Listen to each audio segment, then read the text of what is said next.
अस्सलाम वालेकुम स्टूडेंट्स, मैं हूं आपका टीचर मुजम्मल हसन गुरेजा। आज हम स्टार्ट करेंगे एफएससी मैथमेटिक्स सेकंड ईयर का चैप्टर नंबर 7 है, एक्सरसाइज 7.5 है। नीचे मैंने अपना WhatsApp number, Viber number, email address, अपनी वेबसाइट का एड्रेस, यूट्यूब चैनल का शॉर्ट यूआरएल, हर चीज़ मैंने लिखनी है। अगर आपको कोई प्रॉब्लम हो तो हम मुझसे कॉन्टैक्ट कर सकते हैं। स्टार्ट करते हैं। क्वेश्चन नंबर 11 है। ये क्वेश्चन क्या दिया है कि फोर्स एफ, और वो किसके इक्वल है हमारे पास ही, वो है 3i + 2j और -4k is applied at the point 1, -1 or 2. Find the moment of the force about the point 2, -1 and 3। अब ये क्वेश्चन क्या है, आप लोगों ने पढ़ा होगा फर्स्ट ईयर की फिजिक्स के अंदर टार्क, तो ये वही चीज़ है। उसने कहा कि ये फोर्स वेक्टर है, ये एक पॉइंट के ऊपर अप्लाई हो रहा है। यहाँ पर सपोज कर लिया कि ये वाला पॉइंट है, इसके ऊपर ये फोर्स लग रही है। फ़र्ज़ किया कि फोर्स ऐसे लगती है, इसकी डायरेक्शन इस तरफ है, ठीक है जी। और ये वाला जो पॉइंट है जिसके ऊपर लग रही है, इस पॉइंट को हम ए कह लेते हैं। और ये क्या है हमारे पास, 1, -1 और 2 है, ठीक है जी। Find the movement of the force about the point, और एक पॉइंट है हमारे पास, फ़र्ज़ किया यहाँ पर मौजूद है, ठीक है। इसको कह लेते हैं कि ओरिजिन है ये यहाँ पर, और ये इसकी वैल्यू क्या है, 2, -1 और 3। और ओरिजिन ज़रूरी नहीं होता कि ये 0, 0 पर ही हो, वो आइडियल केसेस होते हैं। इस पॉइंट के इर्द गिर्द हमने ये देखना है कि ये पॉइंट किस तरह इसके इर्द गिर्द मूव करता है ऐसे, ठीक है। तो वो टार्क आ जाएगा, सारे सारा मूवमेंट हमने फाइंड आउट करनी है, ठीक है जी। अब यहाँ से लेकर यहाँ तक का जो फासला आता है वेक्टर का, या यूँ कह लें कि जो डिस्टेंस आता है, या कह लें ये डिस्प्लेसमेंट आता है, सबसे बेटर लफ्ज़ इसके लिए, ओ से ए तक का जो डिस्प्लेसमेंट आता है उसको हम क्या कहेंगे, डिस्प्लेसमेंट वेक्टर ओ ए, या इसको मूवमेंट आर्म आर भी कहा जाता है। ये शायद आप लोगों को याद हो तो, ठीक है जी। अब ये फोर्स इसके ऊपर लगती है और इसकी वजह से ये इस तरह दायरे में ये वाला पॉइंट ओ जो है ऐसे हरकत करेगा, और सॉरी ए जो है वो हरकत करेगा। और ये जब हरकत करेगा तो इसका जो टार्क होगा या जो मूवमेंट होगी वो हमने इस पॉइंट के इर्द गिर्द मालूम करनी है कि वो कितनी होगी, ठीक है, मूवमेंट। तो करते हैं स्टार्ट क्वेश्चन। अब यहाँ से लेकर यहाँ तक मैंने आपको बताया कि डिस्टेंस क्या कहलाता है, हमारे पास आर कहलाता है। और ये बात याद रखनी है कि ओरिजिन पर हमेशा इसकी टेल होगी, और जो पॉइंट जहाँ पर फोर्स लग रही है वहाँ पर इसका हेड होगा, ठीक है जी। तो मूवमेंट का जो फार्मूला है, ये जो टार का फार्मूला है, वो कहता है आर क्रॉस एफ। ये क्रॉस प्रोडक्ट है, याद रखना है, यहाँ पर डॉट नहीं है, ठीक है जी। यहाँ पर अब आर नहीं है हमारे पास, ठीक है। एफ तो है, फोर्स दी हुई है, लेकिन आर नहीं है। आर चूँकि ये पोजीशन वेक्टर है ओ से ए के दरमियान, ओ ए, तो ये ओ ए क्या कहलाएगा, ये बेसिकली पोजीशन वेक्टर आपको पता है कैसे मालूम करते हैं, या डिस्प्लेसमेंट वेक्टर। मैं यहाँ पर लिख भी देता हूँ दोबारा, फिर यहाँ पर लिख लेते हैं, इसको ख़त्म करें, यहाँ पर लिख लेते हैं लेट जो ए पॉइंट है हमारे पास ये वाला, वो क्या आ रहा है, 1, -1 और 2। और जो ओरिजिन आ रहा है वो क्या आ रहा है हमारे पास, 2, ये वाला, -1 और 3। अब यहाँ पर गौर करें, टेल कहाँ पर है, 0 पर है, और ए के ऊपर क्या है, हेड है। तो इसलिए इनिशियल पॉइंट हमारा ये होगा और फाइनल ये होगा। इसलिए ये वाला क्या कहलाएगा, x1, y1, z1। और यहाँ पर चूँकि उसका हेड है तो ये क्या कहलाएगा, x2, y2 और z2 कहलाएगा, ठीक है जी। अब हमारे पास जो ओ ए वैक्टर आएगा, जिसको हम मोमेंट आर्म आर भी कहते हैं, वो किसके इक्वल आएगा, x2 - x1।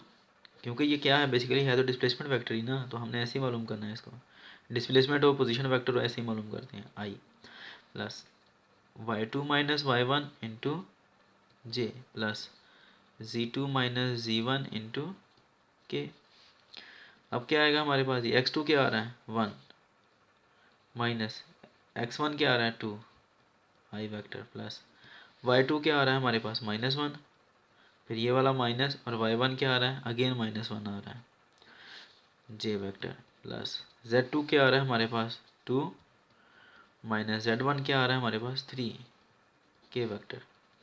दो में से एक निकाला, एक आएगा, लेकिन चूंकि माइनस है तो माइनस वाला एक लिखने की ज़रूरत नहीं होती है, आपको पता है।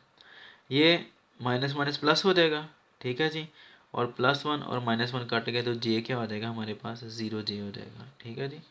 3 में से फिर 2 निकाले तो क्या आएगा 1, लेकिन ये माइनस वाला है क्योंकि बड़ी रकम माइनस वाली है, तो -1 लिखने की ज़रूरत नहीं है। अगर आप लिखना भी चाहते हैं तो लिख दें, ठीक है जी। ये लिख दिया मैंने। ये क्या कहलाएगा हमारे पास, मूवमेंट आर, ठीक है जी। अब हमने मालूम करना है बेसिकली मूवमेंट। ये मूवमेंट आर में हमने मूवमेंट मालूम करनी है जिसको टार्क कहा जाता है। वो क्या है, आर क्रॉस एफ। आपको पता है जो क्रॉस प्रोडक्ट होता है इसको लिखने का एक आसान तरीका होता है, और वो क्या होता है मैट्रिसेस के अंदर, ठीक है। पहले हम वेक्टर को लिख लेते हैं। आर क्या आ रहा है हमारे पास, -1 आई हैट प्लस 0 जे प्लस उसके बाद क्या आएगा, सॉरी -1 के, ठीक है जी। क्रॉस एफ है, एफ फोर्स क्या आ रही है हमारे पास, ये शुरू में लिखी है 3 2 और -4, याद रखना है 3 2 और -4, ठीक है जी। अब इसको करना कैसे है, हमने मल्टीप्लाई पहले आई को आई के साथ, फिर आई को जे के साथ, फिर आई को के साथ, क्रॉस प्रोडक्ट है इसलिए, फिर जे को इसके साथ, फिर जे को इसके साथ, फिर जे को इसके साथ, फिर के को इसके साथ, इसके साथ, फिर इसके साथ। इस सारे झंझट से बचने के लिए, लंबे तरीके से बचने के लिए हम क्या करते हैं, इसको डिटर्मिनेंट में ले जाते हैं, आई जे एंड के।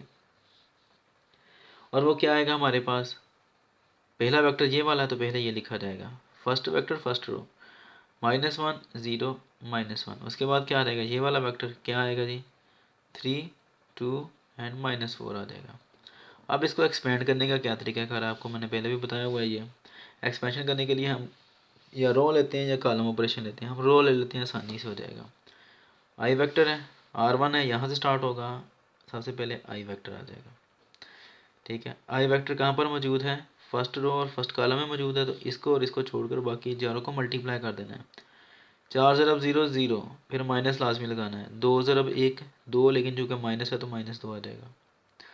उसके बाद क्या आएगा जी, प्लस, सॉरी पहले वाले के साथ प्लस, दूसरे के साथ माइनस आएगा, -j। इसको और इसको छोड़कर, क्योंकि कहाँ पर मौजूद है, ये फर्स्ट रो और सेकंड कॉलम में मौजूद है, तो हमने फर्स्ट रो और सेकंड कॉलम को छोड़ देना, बाकी ये 4 बचते हैं। इसको और इसको मल्टीप्लाई करें, 4 ज़रब 1 4, और देखिए माइनस और माइनस क्या होते हैं, प्लस, तो इसलिए +4 आ जाएगा। फिर माइनस लाजमी आना है, 3 ज़रब 1 3, लेकिन चूँकि माइनस आ रहा है तो -3 आएगा, ठीक है जी। फिर इसके साथ प्लस आ गया था, इसके साथ माइनस, और इसके साथ फिर प्लस आएगा। कहाँ पर मौजूद है, आखिरी एलिमेंट है, फर्स्ट रो और थर्ड कॉलम है। हमने ये फर्स्ट रो और थर्ड कॉलम को छोड़ देना, बाकी इन चारों को मल्टीप्लाई करें। 2 ज़रब 1 2, चूँकि माइनस आ रहा है तो -2, उसके बाद माइनस लाजमी लगाना है। 3 ज़रब 0 0। अब क्या आएगा जी हमारे पास, ये माइनस माइनस प्लस हो जाएंगे, 2 और आई क्या बनेगा, 2i। फिर ये माइनस आ रहा है, उसके बाद ये माइनस माइनस क्या हो जाता है, प्लस, और 4 और 3 कितने होते हैं जी, 7, 7 जे आ गया, ठीक हो गया जी। उसके बाद फिर ये माइनस आ रहा है, क्योंकि ये तो 0 है ना, इसको लिखने की ज़रूरत नहीं है। ये प्लस माइनस क्या हो जाएगा, -2 है, और ये के है, तो क्या आ जाएगा जी 2k। ये सारे के सारा क्या है हमारे पास, टार्क। और ये क्या कहलाता है, ये मूवमेंट भी कहलाता है, जो कि हमने फाइंड आउट करनी थी। यही इसका आंसर है। उम्मीद है कि आपको समझ लग गई होगी। अगर समझ ना लगे तो हम इससे कॉन्टैक्ट कर सकते हैं। अब इंशाल्लाह नेक्स्ट वीडियो में आपसे मिलता हूँ। तब तक के लिए अपना ख्याल रखिएगा, मुझे दुआ में याद रखिए। अल्लाह हाफ़िज़।